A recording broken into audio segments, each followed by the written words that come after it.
आज प्रथम वर्ष भूगोल के भौतिक भूगोल के तहत जो महाद्वीपीय विस्थापन का सिद्धांत है उसका सरलीकृत स्वरूप जानेंगे, बिल्कुल सरल तरीके से, अंग्रेजी और हिंदी माध्यम दोनों से।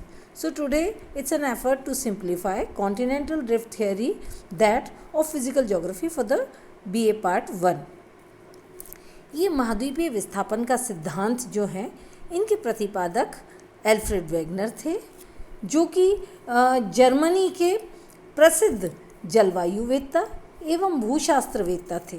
सो Alfred Wegener was basically a German geophysicist and meteorologist. इन्होंने सबसे पहले जो इस सिद्धांत के स्वरूप को, इस विचार को प्रस्तुत किया वो 1912 में किया, किंतु विश्व युद्ध के कारण इसका विवेचन 1915 और 1920 में हुआ। He proposed the idea far earlier in 1912, but it took the shape of hypothesis, the theory, in the year 1920। Wegener महोदय ने महासागर की तली एवं महाद्वीपों की स्थिरता को गलत प्रमाणित करने के लिए यह परिकल्पना प्रस्तुत की। He just proposed this idea because according to him the continents had never been stable, they had drifted, they had shifted in the ancient times। अब जो जिज्ञासा जिसके कारण से उनके दिमाग में महाद्वीपीय विस्थापन का जो विचार उपजा वो कई सारी बातें थी। उन्होंने विश्व के भिन्न भागों में भिन्न तथ्यों का अवलोकन किया, जैसे कि उन्होंने देखा कि उन्होंने ये पाया कि जो विश्व के विभिन्न महाद्वीप हैं उनमें सियाल की विषम वितरण देखने को मिलता है। He just found that he had many queries which were related to the various continents। He found unequal or uneven distribution of seal over the continents, then traces of the tropical and temperate climate and vegetation found in the polar regions। उन्होंने ये भी पाया कि ध्रुवीय प्रदेशों में जो उष्ण कटिबंधीय और शीतोष्ण कटिबंधीय जलवायु के कई सारे लक्षण, कई सारे पौधों के और इत्यादि पौधों और जीवों के अवशेष देखे उन्होंने। तो उनके मन में जिज्ञासा हुई, जब ये ध्रुव के ये उष्ण और शीतोष्ण कटिबंधीय लक्षण ध्रुवों पर किस कारण से। इसके अतिरिक्त उन्होंने ये देखा कि विश्व के भिन्न भागों में जो जीवों के जीवावशेष थे तो वो जीव निश्चित एक निर्धारित कटिबंध में पाए जाने चाहिए थे, जबकि वो अन्य किसी कटिबंधीय क्षेत्र में उनके अवशेष का विस्तार देखने को मिला। He just found that many of the animals, many of the life that had survived in different climatic zones, their fossils are found in far altogether different zones। तो ये कई सारी ऐसी बातें थी। इसके अतिरिक्त उन्होंने खनिजों का अध्ययन किया महाद्वीपों पे, और उन्होंने पाया कि महाद्वीपों के तटवर्ती क्षेत्रों में खनिजों और जो पर्वतों का विस्तार था उनमें काफ़ी समानता थी, जबकि उन महाद्वीपों के मध्य महासागरीय भाग स्थित थे। He also found similarities when he studied about the geological structure of various continents। He found similarities in the minerals as well as the mountain ranges along the coastline of different continents। तो ये सारी बातें जब उनके दिमाग में आई कि ये इतनी सारी समानताएं अलग अलग महाद्वीपों में जो कि सागरों से दूर स्थित हैं, तो ऐसे क्या कारण है। तो इन सब बातों को देखते हुए उनके दिमाग में दो विचार उपजे, वो दो निष्कर्ष उन्होंने सोचे इसके संदर्भ में।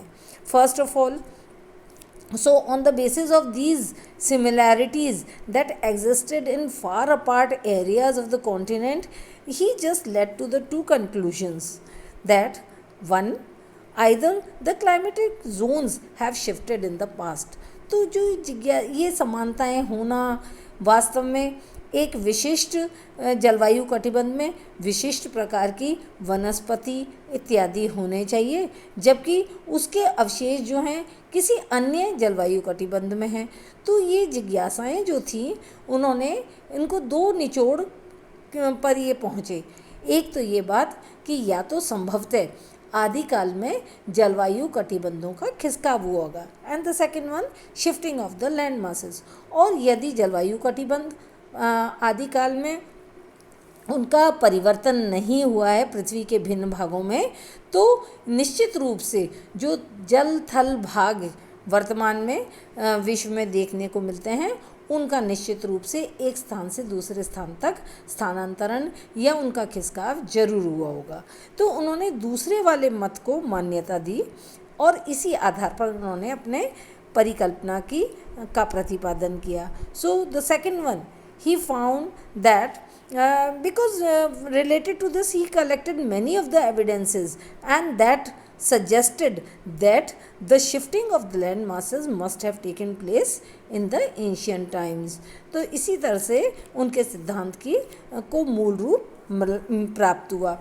अब जब उन्होंने अपने सिद्धांत का प्रतिपादन किया तो उसके तहत उन्होंने कई सारे जो मूलभूत बातें थी सिद्धांत से संबंधित, वो निम्न बिंदुओं के आधार पर प्रस्तुत की।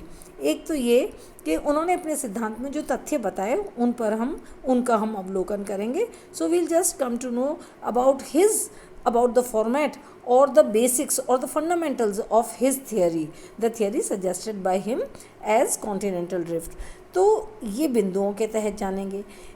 उनकी जो ये सिद्धांत था उसके मुख्य बिंदु निम्न प्रकार से थे।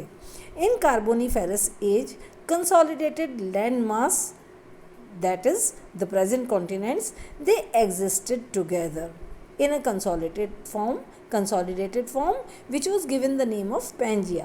तो उन्होंने सर्वप्रथम अपनी परिकल्पना में ये प्रमाणित करने की प्रयास किया कि कार्बोनिफेरस युग में जो वर्तमान में आज हम जितने महाद्वीपों को देखते हैं, तो ये कार्बोनिफेरस युग में एक संगठित थलपुंज, एक संगठित भूभाग के रूप में थे, जिसको कि इन्होंने अपने इस सिद्धांत में पेंजिया का नाम दिया। और shallow sea Tethys sea existed at the central part of Pangaea, और इस पेंजिया के मध्य में एक छिछला सागरीय भाग भी विद्यमान था। सी सराउंडिंग पेंजिया वॉज पैंथलासा, और ये जो पेंजिया था इसके इर्द गिर्द जो सागरीय भाग था उसे उन्होंने पैंथलासा के नाम से संबोधित किया। Now the Pangaea comprised of 3 rock layers, sial, sima and nife. उनके सिद्धांत में ये भी एक महत्वपूर्ण पक्ष दर्शाया गया है कि जो पेंजिया था उसमें सतह से नीचे गहराई की ओर 3 परतें थी, जो कि सियाल, सीमा और निफे के नाम से संबोधित की गई। ये रासायनिक तत्वों के आधार पर है। सियाल है सिलिका और aluminium, Seema silica and magnesium, और निकल और फेरम यानी कि निकल और लोहा जो आंतरिक परत पृथ्वी की थी, विभिन्न महाद्वीपों पर विद्यमान थी। ये भी एक महत्वपूर्ण पक्ष था उनके सिद्धांत का। Now the continental sial floated on the oceanic sima. इनके इस सिद्धांत में ये जो सियाल जो था, जो ऊपरी परत थी जिससे कि विविध जो महाद्वीप बने हुए थे, वो सीमा जो कि तरल सीमा थी ये परत, और उस पर ये महाद्वीपीय जो भाग था वो तैर रहा था। In carboniferous age north pole was at west coast of San Francisco. तो इनके सिद्धांत के अनुसार जो वर्तमान में उत्तरी ध्रुव है उसकी स्थिति सैन फ्रांसिस्को के पश्चिमी तट पर थी, and the South Pole at the Durban which is the present Natal at the coast of southern tip of Africa. और जो दक्षिणी ध्रुव था उसकी स्थिति इन्होंने अपने सिद्धांत में अफ्रीका के जो नेटल जो भाग है वो वहाँ पर स्थित थी। अब ये इनके सिद्धांत में जो इन्होंने महाद्वीपों के विस्थापन पर प्रकाश डाला है, तो इसके लिए निश्चित रूप से कुछ बल उत्तरदायी रहे होंगे. So some of the forces might have definitely led to the drifting of the continents and as according to him the two forces were responsible for the drifting of the continents. और Wegener महोदय के हिसाब से उनके अनुरूप दो बल थे जो कि महाद्वीपों के विस्थापन के लिए उत्तरदायी थे.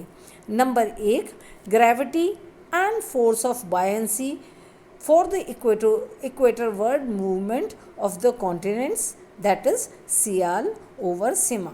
तो पहला वाला जो उन्होंने माना वो पृथ्वी का गुरुत्व और प्लवनशीलता का बल था, जिसके परिणाम स्वरूप जो महाद्वीपीय खंड जो था, तो खंड जो थे जो वर्तमान में महाद्वीप के अस्तित्व में आए, तो इनका उत्तरवर्ती प्रवाह हुआ. और क्योंकि इसमें सियाल से बना हुआ जो महाद्वीपीय भाग सीमा पर जो तैर रहा था, तो उसमें इनका उत्तरवर्ती महाद्वीपों का जो प्रवाह हुआ, उसके लिए उन्होंने गुरुत्व और प्लवनशीलता के बल को उत्तरदायी माना. दूसरा, the combined tidal impact of sun and moon which led to the westward movement of the continents. दूसरा जो उन्होंने बताया, उनके अनुरूप इस कार्बोनीफेरस युग के पश्चात सूर्य और चंद्रमा में इतना भीषण गुरुत्वाकर्षण उत्पन्न हो गया कि उन्होंने जो महाद्वीपीय सियाल जो था उसको पश्चिमवर्ती दिशा की ओर खींचा. क्योंकि हम ये जानते हैं कि पृथ्वी पश्चिम से पूर्व दिशा की ओर घूम रही है, घूर्णन कर रही है, तो जो इनका गुरुत्व था चंद्रमा और सूर्य का, तो उसके प्रतिफल में कुछ महाद्वीपों का खिसकाव पश्चिमवर्ती दिशा में हुआ. So the two forces as suggested by Alfred Wegener were the force of buoyancy, which was responsible for the northward movement of the continental part or the fragments of Pangaea. तो उनके हिसाब से उत्तरवर्ती खिसकाव जो पेंजिया के टुकड़ों को हुआ, उसके लिए उन्होंने प्लवनशीलता का बल और पृथ्वी के गुरुत्वाकर्षण को उत्तरदायी माना. And the second one was the westward movement of the fragments of Pangaea because of the tidal pull of moon and sun consolidatedly. और दूसरा जो उन्होंने बताया कि जो पेंजिया के विखंडित खंड थे जो महाद्वीपों में परिवर्तित हुए थे, उनका पश्चिमवर्ती खिसकाव का मूल कारण सूर्य और चंद्रमा का सम्मिलित गुरुत्वाकर्षण प्रभाव था. आज हम इतना ही जानेंगे. अगला हम इसके अन्य तथ्यों पर प्रकाश अगले वीडियो में.